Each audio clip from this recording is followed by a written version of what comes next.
Shalom, apa kabar Bapak Ibu, saudara sekalian? Hari ini kita mau merenungkan bersama, kita belajar bersama.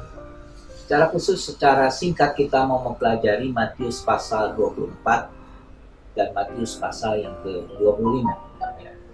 Dua pasal dari akhir-akhir dari Injil Matius ini banyak berbicara soal akhir zaman.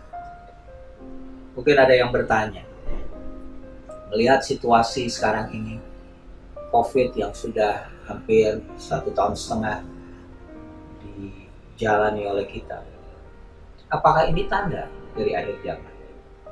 Apakah ini tanda bahwa Tuhan akan datang?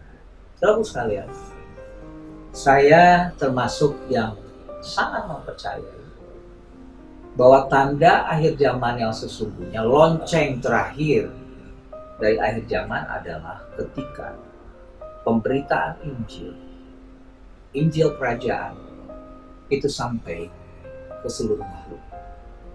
Itu baru tiba ke saudara. Tapi sebelum itu terjadi, kita nggak tahu. Bahkan Yesus bilang dia sebagai anak, sebagai yang dia menjadi manusia ketika di muka bumi, dia tinggalkan kesetaraannya dengan Allah. Sampai dia berkata bahwa dia juga nggak tahu waktunya itu kapan. Tetapi yang harus menjadi pengertian gini, saudara-saudara, yang menjadi perenungan kita adalah Tuhan memberikan ada beberapa contoh kondisi-kondisi atau keadaan-keadaan yang menjelaskan bicara soal akhir zaman ini. Mulai dari nabi palsu, mulai dari gempa bumi, kondisi alam, mungkin termasuk di dalamnya adalah COVID. Terus dikatakan kasih antar manusia akan menjadi dingin, dan juga dikatakan bahwa antikris akan datang, ya, memberikan sebuah suasana kesusahan yang besar. Nah, di tengah-tengah Tuhan bicara tentang akhir zaman, tanda-tanda zaman, tanda-tanda sebelum dia datang. Tuhan sempat jelaskan tentang Injil Kerajaan Allah diberitakan. Nah, Tuhan sempat menjelaskan kepada kita, ada 4 sebenarnya, ada 3 sebenarnya menjadi konsentrasi kita. Tapi ada 4 yang dijelaskan oleh Tuhan, ya, mengenai 3 perumpamaan yang menjelaskan setelah dia bicara soal tanda-tanda akhir zaman. Yang pertama adalah perumpamaan tentang hamba yang setia dengan hamba yang jahat. Yang kedua adalah perumpamaan tentang gadis-gadis yang bijaksana dan gadis yang bodoh. Terus yang ketiga adalah bicara tentang perumpamaan talenta. Dan yang keempat adalah bicara tentang penghakiman terakhir. Itu bicara tentang ada 2 golongan. Golongan domba, golongan kambing. Ya. Domba adalah gambaran kawanan domba Allah, umat Allah, dan kambing adalah sebaliknya. Nah, kita akan pelajari, merenungkan bersama.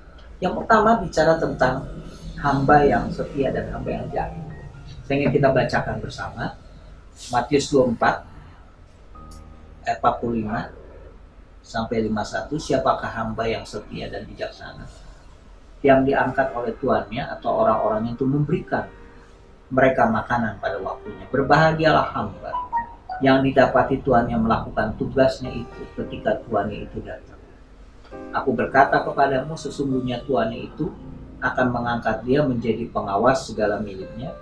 Akan tetapi apabila hamba itu jahat dan berkata dalam hatinya, Tuanku tidak datang, lalu ia memulai memukul hamba-hamba lain dan makan minum bersama-sama pemabuk-pemabuk, maka Tuhan hamba itu akan datang pada hari yang tidak disangkakannya dan pada saat yang tidak diketahuinya, dan akan membunuh dia dan membuat dia senasib dengan orang-orang munafik. Di sanalah akan terdapat ratapan dan kertakan gigi. Yang pertama adalah hamba yang setia. Saya tidak konsentrasi yang Tuhan ingin kita didapati. Yang pertama adalah menjadi hamba yang setia. Hamba yang setia yang didapati Tuhan melakukan tugasnya ketika Tuhan itu datang. Yang pertama, kita sebagai hambanya.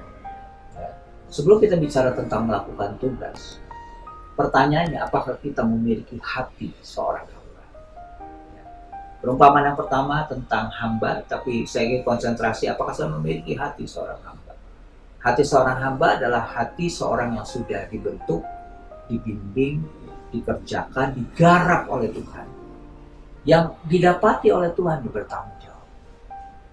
Dia melakukan tugasnya bukan ketika Tuhannya ada, bahkan ketika Tuhannya tidak ada dan tidak melihat, bahkan tidak memberikan upah sekalipun.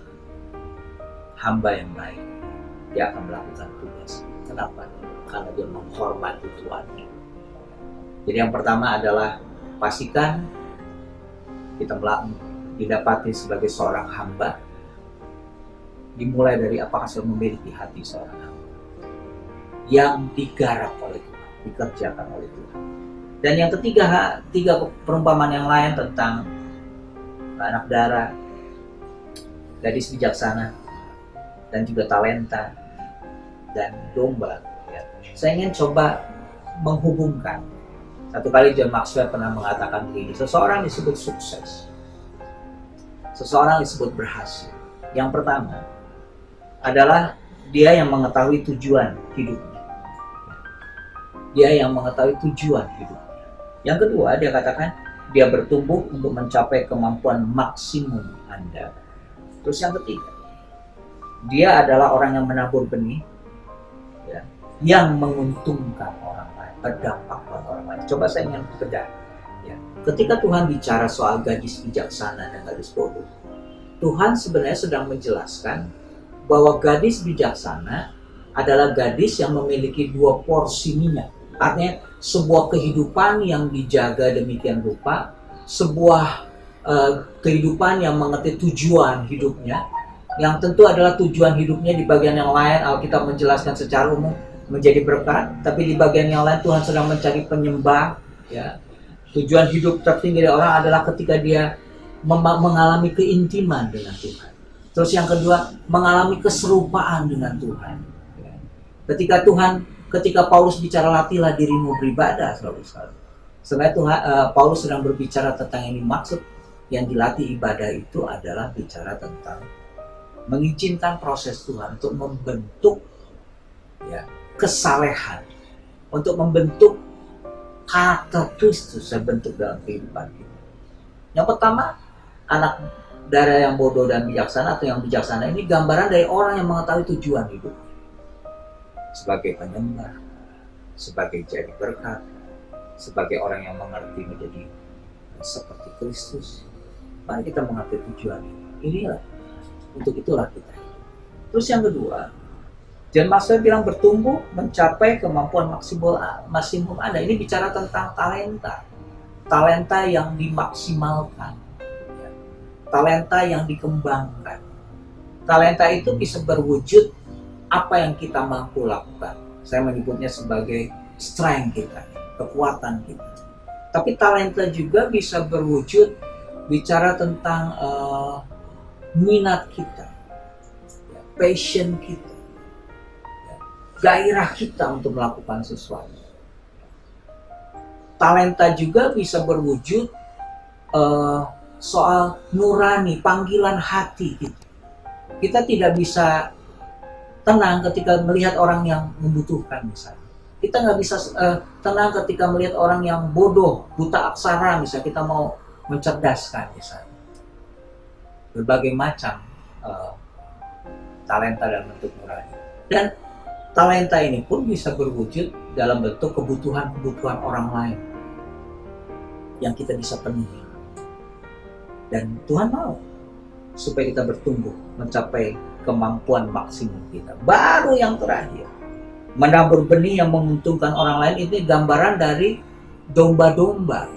Ya, mereka berkata, bagaimana kami bisa tahu bahwa ketika engkau miskin, engkau di penjara, engkau kelaparan? Terus Yesus bilang, apa yang kau lakukan terhadap orang yang hina di dalam dunia ini, kamu sudah lakukan untuk aku. Itu bicara tentang sebuah dampak, sebuah taburan benih yang bisa menguntungkan orang lain, bermanfaat untuk orang lain. Saudara sekalian, mari kita belajar. Yang pertama, jadilah hamba yang baik, miliki hati hamba. Lakukan bukan hanya hati, tapi dalam bentukan ketaatan dan tanggung jawab sebagai hamba. Yang kedua, kita mulai belajar mengetahui tujuan kehidupan kita sebagai berkat, sebagai orang yang mau mengalami keserupaan sebagai penyembah. Terus bertumbuh mencapai potensi maksimum kita sesuai dengan talenta kita. Ya, apakah strength kita, passion kita, apa bicara tentang nurani kita, bicara tentang kebutuhan orang yang membutuhkan kita. Selanjutnya kita berdampak, bermanfaat buat orang lain lewat kisah penghakiman terakhir kita. Tuhan memberkati. Mari kita berdoa. Tuhan, tolong kami supaya menyikapi tentang zaman ini, biar Kau dapati kami sebagai hamba yang baik. Kau dapati kami punya minyak yang double porsi. Kami menjaga kehidupan yang diurapi, hubungan yang intim. Kami mau memaksimalkan talenta yang Tuhan berikan, potensi yang Tuhan berikan. Dan kami mau juga berdampak buat orang lain. Menabur benih untuk menguntungkan orang lain. Terima kasih Tuhan. Hidupkan kebenaran ini dan biar kami boleh hidup seperti yang Tuhan inginkan. Dalam nama Tuhan Yesus. Amin. Tuhan memberkati.